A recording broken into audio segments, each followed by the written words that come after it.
അസ്സലാമു അലൈക്കും വറഹ്മത്തുള്ളാഹി വബറകാതുഹു.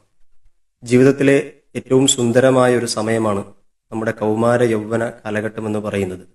ശാരീരികമായും മാനസികമായും ഒരുപാട് മാറ്റങ്ങൾ ജീവിതത്തിലുണ്ടാകുന്ന വളരെ സുന്ദരമായ ഒരു കാലഘട്ടം. അള്ളാഹു സുബ്ഹാനഹു വതആല വിശുദ്ധ ഖുർആനിൽ അത് മനോഹരമായി സൂചിപ്പിക്കുന്നുണ്ടല്ലോ. അല്ലാഹു ലദി ഖലഖക്കും മിൻ ളഅഫ് സുമ്മ ജഅല മിൻ ബഅദി ളഅഫിൻ ഖുവ്വ സുമ്മ ജഅല മിൻ ബഅദി ഖുവ്വത്തിൻ ളഅഫൻ വശൈബ യഖ്ലുഖു മാ യശാ.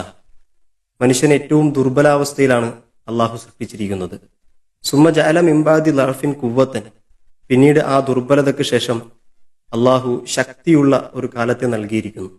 സുമ്മ ജഅല മിൻ ബഅദി ഖുവ്വത്തിൻ ളഅഫൻ വശൈബ, പിന്നീട് ആ ശക്തിക്ക് ശേഷം അള്ളാഹു വാർദ്ധക്യവും അവശതകളും നിങ്ങൾക്ക് നൽകിയിരിക്കുന്നു. നമ്മൾ ആലോചിച്ച് നോക്കൂ, രണ്ട് ദുർബലതകൾക്ക് നടുവിൽ അള്ളാഹു ശക്തിയുടെ കാലം എന്ന് വിശേഷിപ്പിച്ചത് നമ്മുടെ കൗമാര യൗവന കാലഘട്ടത്തെ കുറിച്ചാണ്. ഈ ശക്തിയെ നമ്മൾ എങ്ങനെയാണ് ഉപയോഗിച്ചു കൊണ്ടിരിക്കുന്നത്? അള്ളാഹുവിന്റെ ആദർശത്തിന്റെ വഴിയിൽ അത് സമർപ്പിക്കാൻ ഈ കാലത്തെ നമുക്ക് സാധ്യമായിട്ടുണ്ടോ?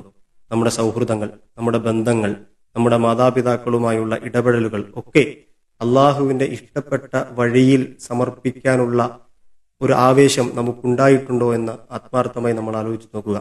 ആ ശക്തിയെ കൂടുതൽ ആവേശത്തോടുകൂടി അള്ളാഹുവിന്റെ വഴിയിൽ തന്നെ സമർപ്പിക്കാൻ കഴിയട്ടെ എന്ന് ആത്മാർത്ഥമായി പ്രാർത്ഥിക്കുന്നു.